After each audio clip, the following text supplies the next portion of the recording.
Non capire niente di come funziona il mondo significa arroccarsi nei salottini radical chic, così come non ha nessun senso dire non usate internet, anzi io dico usatelo, a me piace anche Facebook, figuriamoci, ma inserire la tecnologia nel setting della didattica, questo lo dico a chi fa didattica di professione, chi fa didattica soprattutto nei licei, avrebbe voluto dire capovolgere totalmente l'assetto della didattica, mica aggiungere una lavagnetta luminosa anziché la vecchia lavagna col gesso, mica tenersi, guardate, in questo paese è cambiato tutto nel corso del Novecento, è cambiato il modo di usare i trasporti, è cambiato il modo di vestirsi, di mangiare, di viaggiare, di telefonare, di fare qualsiasi cosa. L'unica cosa che è rimasta immobile, uguale a se stessa, uguale come ai tempi di De Amicis, è la scuola.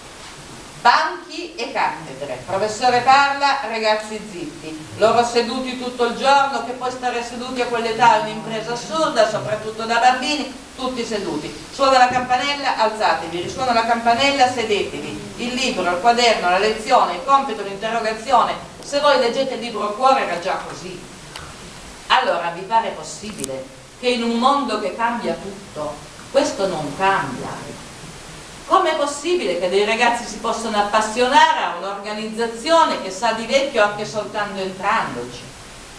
L'inserimento delle tecnologie nella scuola, nelle intenzioni di chi le aveva pensate, ma anche nelle esperienze di chi le pratica sul serio, perché guardate che, se c'è una cosa da dire, nonostante tutto, nonostante il contesto, nonostante gli stipendi schifosi, nonostante la caduta di prestigio sociale, nonostante la fatica pazzesca che si fa di insegnare oggi, nonostante le classi pollaio per cui si taglia e le classi diventano di 40 ragazzi, impossibile già tenerne 20, figuratevi 40, nonostante tutto questo c'è un sacco di gente che insegna bene e insegna volentieri.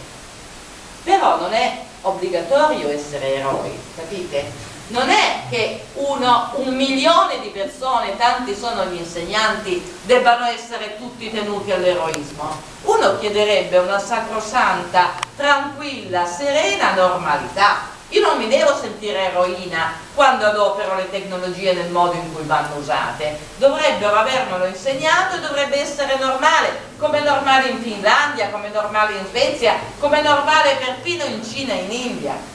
In Italia cosa abbiamo fatto? Abbiamo aggiunto una lavagna luminosa, quando va bene, al set tranquillo, normale, e quindi i professori, anziché scrivere sulla lavagna col gesso, scrivono sulla lavagna luminosa col mouse, ma il modo di trasmettere le conoscenze è uguale. Allora, io credo che nessuno di noi ha in tasca una ricetta, tantomeno ce l'ho io che faccio gli stessi errori che fanno anche gli altri miei colleghi. Però io dico una cosa, che se non si assume questo come problema centrale di questo paese, come si è assunto lo spread, come si è assunto il problema del mercato del lavoro, come si è assunta la riforma delle pensioni, se non con i professori, quando? La parafrasi di se non ora quando. Ma si tratta di assumerlo sul serio. Cioè ci dobbiamo fare delle domande di fondo. Che cosa riteniamo indispensabile trasmettere da una generazione all'altra? Che cosa riteniamo indispensabile che sappiano i ragazzi dalle Alpi al Lilibeo? Tutti, perché oltretutto quello che accennava la professoressa Tronco prima è verissimo, le discrepanze tra un paese, tra una parte del paese e un'altra, e dentro una stessa città, tra le scuole di periferia e le scuole borghesi, sono enormi. Allora, che cosa vogliamo che i nostri ragazzi sappiano uscendo da scuola? Ci stanno 13 anni. 13 anni nella vita di un giovane sono tantissimi, sono tutta la vita. Moltiplicate 13 anni per 300 giorni. Quante giorni, quante ore? E in tutte queste ore nessuno gli ha mai spiegato cosa significa laico? Nessuno gli ha mai detto che c'è differenza tra assoluzione e prescrizione? Se glielo chiedo nessuno capisce di che cosa sto parlando. Come fanno a leggere un giornale?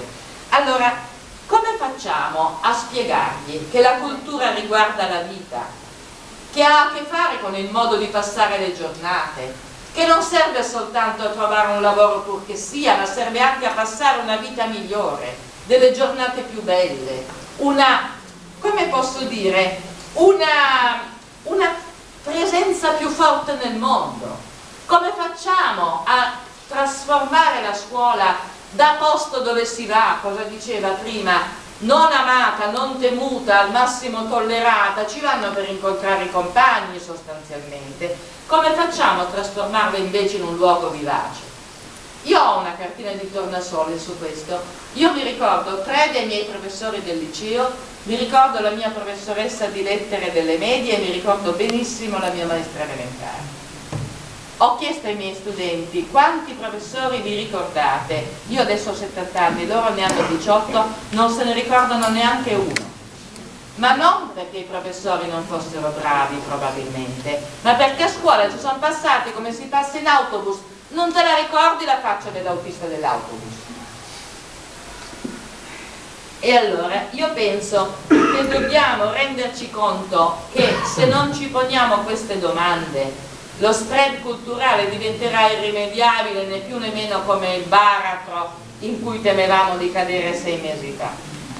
Dobbiamo però anche renderci conto di un'altra cosa, e qui chiudo davvero, vi chiedo scusa se l'ho fatta un po' troppo lunga.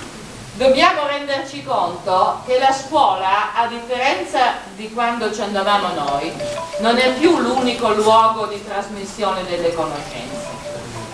La scuola deve avere l'umiltà di capire e di accettare che ci sono altri luoghi che trasmettono cultura e che ai ragazzi piacciono molto di più, e che i ragazzi in questi luoghi si muovono con grande